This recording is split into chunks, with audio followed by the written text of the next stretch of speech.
हम सभी जानते हैं कि एक समय पर इस पूरे देश में छोटी छोटी रियासतें बनी थी जिन पर कई राजाओं का शासन था।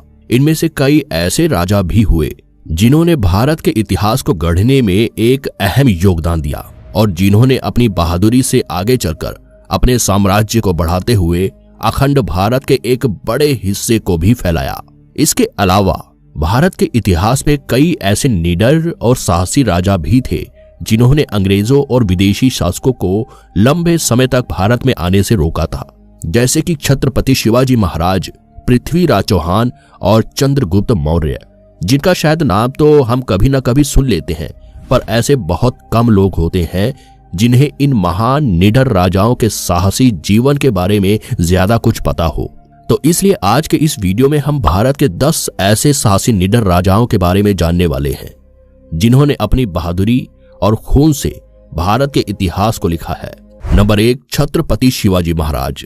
भारत में शायद ही ऐसा कोई होगा जिसे शिवाजी महाराज का नाम ना पता हो।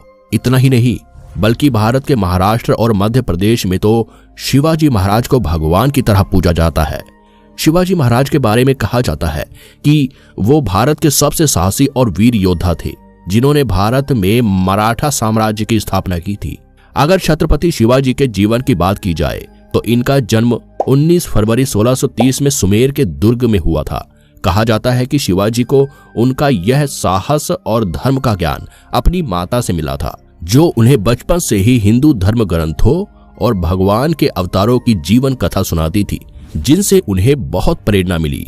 इसीलिए तभी से उन्होंने मराठा साम्राज्य को स्थापित करने की ठान ली थी। जब ये केवल 18 साल के थे तभी से इन्होंने अपनी सेना को तैयार करना शुरू कर दिया था। इनकी साहस और वीरता को देखकर अन्य राजाओं ने इनको मारने की बहुत सारी नीतियां बनाई, लेकिन उन राजाओं की सारी नीतियां असफल हो गई और वे इनका कुछ नहीं बिगाड़ पाए। छत्रपति शिवाजी महाराज इतने चौकन्ने रहते थे जिसके चलते कोई परिंदा भी इनके राज्य में पर नहीं मार सकता था। जब चारों तरफ मुगल और अंग्रेजों का शासन था और सब लोग मुगलों के गुलाम थे, उस समय मुगल और अंग्रेज दोनों ही इनसे बहुत ज्यादा डरा करते थे। छत्रपति शिवाजी महाराज की आज भी लोग भगवान की तरह पूजा करते हैं। अपनी वीरता और साहस के द्वारा इन्होंने उत्तर दक्षिण तक सभी जगह अपना दबदबा बना लिया था। नंबर 2, पृथ्वीराज चौहान। भारत के महान राजा पृथ्वीराज चौहान का जन्म 1166 में गुजरात के अजमेर सल्तनत के छोटे से राजा सोमेश्वर चौहान के घर हुआ था। ये बचपन से ही वीर और साहसी योद्धा थे। कम उम्र में ही इनके पिता की मृत्यु हो गई, जिस कारण इनको राज्य की गद्दी सौंप दी गई। कहा जाता है कि पृथ्वीराज चौहान ने अपने जीवन में जितनी भी लड़ाई लड़ी उन्होंने वह सब जीती। बस एक ही ऐसी लड़ाई थी जिसमें पृथ्वीराज चौहान हारे, पर उनके हारने की वजह वह खुद नहीं बने बल्कि उनके ससुर राजा जयचंद थे, जिन्होंने मोहम्मद गौरी के साथ मिलकर पृथ्वीराज चौहान को धोखा दिया। इन धोखे के बावजूद पृथ्वीराज चौहान ने कैद में ही मोहम्मद गौरी की जान ले ली, लेकिन अंत में पृथ्वीराज चौहान को मार दिया गया। कहा तो यह भी जाता है कि मोहम्मद गौरी ने पृथ्वीराज चौहान पर 17 बार आक्रमण किया, लेकिन हर एक आक्रमण में पृथ्वीराज चौहान ने मोहम्मद गौरी को हराया। पर जब 18वां आक्रमण हुआ और राजा जयचंद ने धोखा दिया, तब पृथ्वीराज चौहान पहली बार अपने जीवन में किसी युद्ध को हारे और इस हार ने उनकी भी जान ले ली। नंबर 3, चंद्रगुप्त मौर्य। कहा जाता है कि इनके बचपन में नंदा एम्पायर के राजा धनानंद ने इनकी मां का अपमान किया था। इसीलिए अपनी मां के अपमान का बदला लेने के लिए इन्होंने चाणक्य से शिक्षा लेनी शुरू कर दी और नंदा एम्पायर को जड़ से उखाड़ कर फेंक देने के लिए अपनी एक नई सेना का निर्माण किया, जिसकी सहायता से इन्होंने नंदा एम्पायर को जड़ से उखाड़ कर फेंक दिया। चाणक्य के साथ मिलकर भारत में मौर्य साम्राज्य की स्थापना करने वाले चंद्रगुप्त मौर्य ने भारत पर 320 बीसी से 298 बीसी यानी 24 सालों तक राज किया। आज जो हम अखंड भारत की बात करते हैं वह राज्य और यहाँ तक कि शब्द भी इन्हीं के द्वारा बनाया गया है।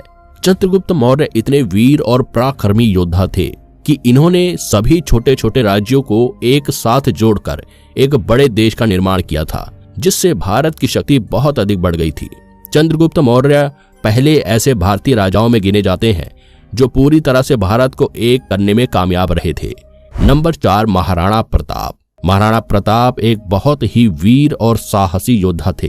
इन्होंने अपने जीवन को देश और प्रजा के नाम कर दिया था। इनको ही भारत का स्वतंत्र सेनानी कहा जाता है। आप लोग इनकी इन चीजों से अंदाजा लगा सकते हैं कि ये कितने बलशाली थे। इनकी लंबाई 7 फुट 5 इंच थी। इनके शरीर पर जो कवच लगा होता था वो 72 किलो का था। इनके भाले का वजन 81 किलो तथा 2 तलवारें 208 किलो की होती थी। ये इतने पराक्रमी थे कि इन्होंने अपनी प्रजा और देश के लिए अपने राज्य को छोड़ दिया और जंगलों में जीवन व्यतीत किया। इनको जानवरों से बहुत अधिक लगाव था। इनका वफादार घोड़ा भी था जिसका नाम चेतक था। वह भी बड़ा वीर और साहसी था और बड़ा बुद्धिमान भी। इनके वाहन का नाम भी इतिहास में लिखा गया है और ये कभी भी निहत्थे शत्रु पर वार नहीं करते थे और जब शत्रु की तलवार टूट जाती थी तो यह अपनी तलवार शत्रु को दे देते थे। भारत के इतिहास में मुगल साम्राज्य को बढ़ाने वाले एक वीर योद्धा अकबर भी थे। इनका इतिहास में अधिक जिक्र किया गया है। नंबर 5, अकबर। सम्राट अकबर एक ऐसे योद्धा थे जिन्होंने हिंदू मुस्लिम एकता को अधिक बढ़ावा दिया। मुगल साम्राज्य में ये एक ऐसे लौते योद्धा थे जो हिंदू मुस्लिम एकता फैलाना चाहते थे। इन्होंने मुगल साम्राज्य को 3 गुना ज्यादा बढ़ा दिया था और इन्होंने महिलाओं, धर्म और शिक्षा के लिए भी बहुत काम किया। अकबर राज्य को बढ़ाने में ध्यान तो देते ही थे, इसके अलावा ये प्रजा के लिए नई नीतियां भी तैयार करते थे। इनके कार्य को इतिहास कभी भुला नहीं सकता। ये खुद बहुत कम पढ़े लिखे थे परंतु इन्होंने अनेकों पुस्तकालय बनवाए जिनमें अनेक भाषा की पुस्तकें शामिल कराई। इनकी सेना भारत की सबसे बेहतरीन सेना में से एक थी। अकबर अपनी सेना की बजाय अपनी बुद्धि से ज्यादा काम लेते थे। इतिहास में एक साहसी वीर योद्धा समुद्रगुप्त मौर्य भी थे। नंबर 6, समुद्रगुप्त मौर्य। दोस्तों, ऐसे इतिहास में बहुत ही कम राजा हैं जिन्होंने अखंड भारत के बहुत बड़े हिस्से को एक साथ जोड़कर रखा और चंद्रगुप्त जैसे महान राजा के बेटे समुद्रगुप्त उन्हीं राजाओं में से एक हैं जिन्होंने अखंड भारत की सीमाओं को अपने जीते जी कभी छोटा नहीं होने दिया। उस समय इन्हें भारत का नेपोलियन कहा जाता था। समुद्रगुप्त मौर्य का जन्मदिन 318 एडी में इंद्रप्रस्थ में हुआ था। समुद्रगुप्त मौर्य गुप्ता राजवंश के दूसरे राजा थे। कहा जाता है कि ये बचपन से ही काफी बहादुर थे और इनकी बहादुरी को देखकर चंद्रगुप्त इनसे काफी ज्यादा प्रभावित हुए और काफी कम उम्र में ही इन्हें अपनी गद्दी का वारिस घोषित कर दिया। इन्होंने नॉर्थ से लेकर साउथ तक पूरा भारत को जीत लिया था। इनकी एक खास बात यह थी कि ये सभी को एक समान मानते थे, यानी ये अपने राज्य में धर्मनिरपेक्ष शासन चाहते थे और इन्होंने ऐसा किया भी। इन्होंने गुप्ता साम्राज्य पर लगभग 50 सालों तक शासन किया। इस दौरान इन्होंने कई युद्ध लड़े और लगभग सभी में इन्होंने जीत हासिल की। Number 7, king porous. यदुवंशी सम्राट पोरस को भारत के कुछ सबसे साहसी राजाओं में गिना जाता है।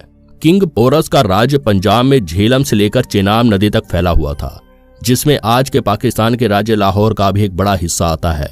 कहा जाता है कि राजा पोरस इतने साहसी थे कि इनके दुश्मन भी इनका साहस देखकर चौंक जाते थे।